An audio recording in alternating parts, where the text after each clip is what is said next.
우정의 진정한 의미, 인생을 풍요롭게 만드는 친구의 가치. 학창시절 3명이 친구를 가지면 성공한 인생이다라는 말을 들었을 때 한편으로는 위아해했던 기억이 있습니다.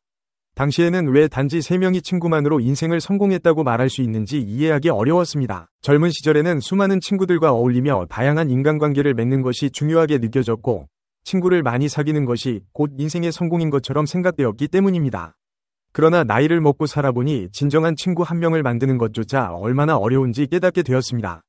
결국 많은 사람들과 얕은 관계를 맺는 것보다 깊고 의미 있는 친구 관계를 유지하는 것이 훨씬 더 어렵고 소중하다는 사실을 실감하게 됩니다. 친구의 의미와 차이점, 동서양의 관점. 친구를 뜻하는 단어는 동서양에서 다르게 사용됩니다. 한국에서는 친구라는 표현을, 중국에서는 펑요, 일본에서는 도모다찌라는 단어를 사용합니다. 이처럼 각국에서 사용하는 단어는 다르지만 이들 모두 우정이라는 보편적인 개념을 담고 있습니다. 특히 동양에서는 친구를 단순한 관계 이상의 의미로 사용해왔습니다. 중국 고전에서 사용되는 붕우라는 단어는 친구에 대한 깊은 의미를 담고 있습니다.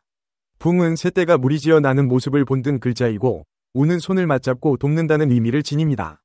구체적으로 붕은 같은 스승 밑에서 공부하며 배운 법, 즉 학문적 동료를 뜻하고 우는 뜻을 함께하는 동지, 즉 삶의 동반자를 의미합니다. 이는 친구 관계가 단순히 개인적 친밀감을 넘어서 학문적, 도덕적 동지로서 함께 성장하는 관계를 나타냅니다. 옛사람들은 그 사람의 미래를 알고 싶다면 그가 사귀는 벗을 보라고 말했습니다. 이는 친구가 그 사람의 가치관과 인생을 형성하는 데 중요한 영향을 미친다는 뜻입니다. 하지만 모든 친구가 진정한 친구는 아니면 또 누구에게나 같은 친구가 진정한 친구가 될 수는 없습니다. 친구란 상황에 따라 다르게 드러나기도 하고 겉으로는 친밀해 보여도 진정한 우정은 상황이 어려워졌을 때 비로소 그 진가를 드러내기 때문입니다. 성공과 역경 속의 친구, 진정한 우정의 본질. 성공은 친구를 만들고 역경은 친구를 시험한다는 말이 있습니다. 이는 성공적인 상황에서는 많은 친구가 주위에 모여들지만 역경을 겪을 때는 진정한 친구만이 남는다는 것을 뜻합니다.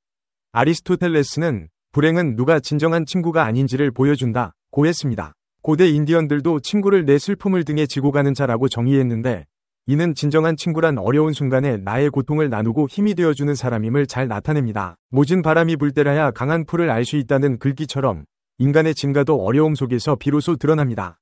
쉽게 얻는 성공이나 편안함 속에서는 많은 사람들이 나를 친구라 부를 수 있지만 역경 속에서 나를 돕는 친구는 손에 꼽을 정도입니다. 염량세태라는 말처럼 사람들은 잘 나갈 때는 몰려들고 어려워지면 썰물처럼 빠져나가는 것이 인간 세상의 본질입니다.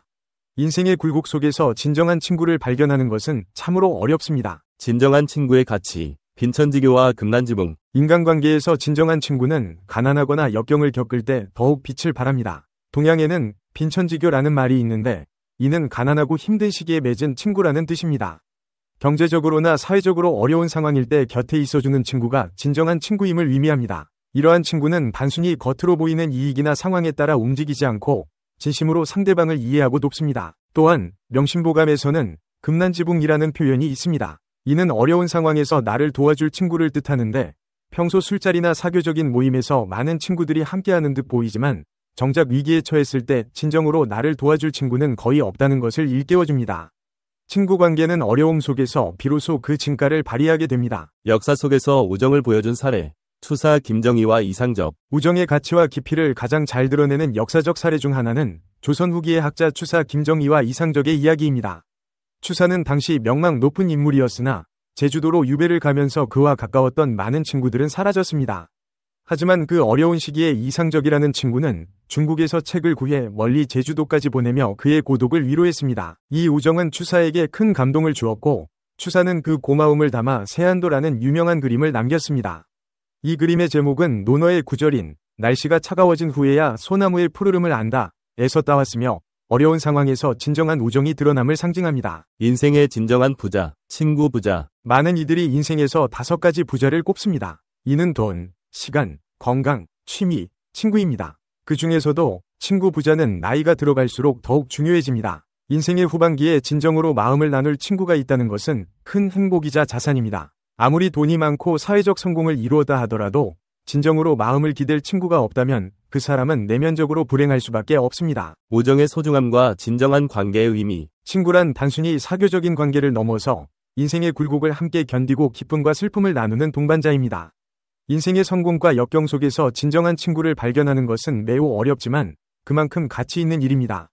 진정한 친구가 있다면 그 인생은 성공한 인생이라 할 수 있습니다. 특히 외롭고 힘든 시기일수록 따뜻하고 진정한 우정이 절실해집니다. 친구라는 존재는 인생의 가장 큰 자산이며 그들이야말로 우리의 인생길을 풍요롭게 만드는 가장 소중한 보물입니다. 당신이 친하다고 생각하는 친구들이나 지인, 그들도 모두 당신을 비슷한 감정으로 우정의 범주에 놓고 있을까? 이번에 밝혀진 연구에 따르면 그렇지 않을 가능성이 높다. 친하다고 여기는 친구 목록에서 배제해야 할 사람들이 최소한 절반은 될 것이라는 결과다. 이스라엘 텔아비브 대학교 에레즈 시무엘리 교수팀은 우정관계에 대한 상호 인식 및 이해, 그에 따른 영향력을 연구한 결과 사람들의 상호 관계망은 스스로 생각하는 것보다 더 얕은 상태에 놓여 있는 것을 발견했다고 미국 온라인 학술지 플러스원 최신호에 발표했다. 사회적 관계망으로 형성된 친구나 지인은 실제로 우리가 생각하는 것보다 얕은 우정 상태에 있으며 자신이 친한 친구라고 여기는 사람들 중 절반은 나를 얕은 관계망에 놓고 있다는 것이다. 연구진은 84명의 학생들을 대상으로 서로를 얼마나 친하게 생각하는지 우정 척도에 해당하는 질문을 하고 한 점부터 5점까지 점수를 매기도록 했다.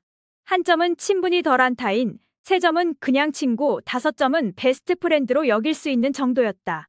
이는 사람들이 서로 비슷한 감정으로 우정에 화답하는지, 곧 서로의 우정에 대해 비슷한 답변을 하는지 확인하기 위함이었다. 거의 모든 학생들은 처음 자신이 친하다 느끼는 만큼 주변인 및 친구들이 비슷한 감정으로 우정의 척도를 재고 있다고 여겼다. 하지만 결과는 달랐다.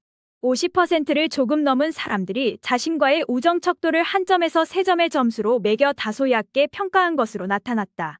즉 자신이 친하다고 느낀 그 친구들 중 절반이 넘는 사람들이 자신을 친하지 않은 사람으로 간주한 것이다. 이는 이스라엘, 미국, 유럽 국가 총 600명의 학생을 대상으로 한 설문조사 결과와도 일치한다. 친구라 생각하는 사람에 대한 상호 우정평가에서 서로 동상이몽의 부조합을 보였다. 나는 친하다 생각했는데 상대는 그렇지 않다고 여기는 경우가 많았다.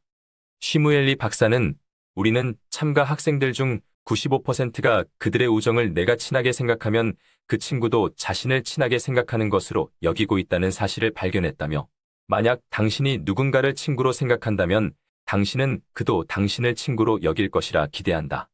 하지만 사실은 그렇지 않은 경우가 많으며 겨우 50%만이 쌍방 우정의 범주에 들어있을 뿐이라고 말했다. 연구진에 따르면 누가 나의 진짜 친구인지 가늠하는 것은 본능이나 직관에 의존할 수 없다. 이러한 관계 및 우정의 질을 측정하는 객관적인 방법이 있어야 한다. 이에 연구진은 이번 정보를 이용해 어떤 사람들 간의 우정과 관계가 일방적인지 아니면 쌍방 상호작용에 의한 것인지 알고리즘을 개발하고 두 사람 간 관계 및 우정을 정확도가 높게 예측해내기도 했다. 연구진은 사람들은 누가 자신의 친구인지 판단하는 데 굉장히 서툴지만 이 판단은 다른 사람들과의 협력이나 영향력에 파급 효과를 가져오기 때문에 중요한 사회적 도구가 되기도 한다면서 자신이 관계하고 있는 우정이나 사회적 친밀도가 일방 혹은 쌍방으로 작동하고 있는지 아는 것은 중요한 일이라고 말했다. 사람들은 그때라고 지나버린 후회스런 말을 자주 한다. 그때 참았더라면, 그때 잘했더라면, 그때 알았더라면, 그때 조심했더라면. 훗날의 지금이 바로 그때가 될 텐데 지금은 아무렇게나 보내면서 어리석게도 오늘도 자꾸 그때만을 찾고 있다. 게으른 사람에겐 돈이 따르지 않고 변명하는 사람에겐 발전이 따르지 않는다. 거짓말하는 사람에겐 희망이 따르지 않고 간사한 사람에겐 친구가 따르지 않는다. 자기만 생각하는 사람에겐 사랑이 따르지 않고 비교하는 사람에겐 만족이 따르지 않는 법이다. 빈 깡통은 흔들어도 소리가 나지 않고 속이 가득 차도 소리가 나지 않는다. 소리가 나는 깡통은 속에 무엇이 조금 들어있을 때다. 사람도 아무것도 모르는 사람이나 많이 아는 사람은 아무 말을 하지 않지만 무엇을 조금 아는 사람이 항상 시끄럽게 말을 많이 한다. 세상을 아름답게 살려면 꽃처럼 살면 되고 세상을 편안하게 살려면 바람처럼 살아라. 꽃이란 자신을 자랑하지도 남을 미워하지도 않으며 바람은 어떤 그물에도 걸리지 않고 험한 산도 아무 생각 없이 쉽게 오른다. 고민이란 놈은 가만히 보면 파리를 닮았다. 게으른 사람 콧등에는 올라앉아도 부지런한 사람 옆에는 얼씬도 못한다. 파리채를 들고 한 놈을 때려잡으니 게으른 사람 콧등에는 또 다른 놈이 날아오네. 고집이란 놈은 제 멋대로 하려고 하는 버릇없는 놈이고 힘이 무척 센 놈이다. 그 놈을 내가 데리고 사는 것이 아니고 저 놈이 날 붙들고 놓아주지 않는다.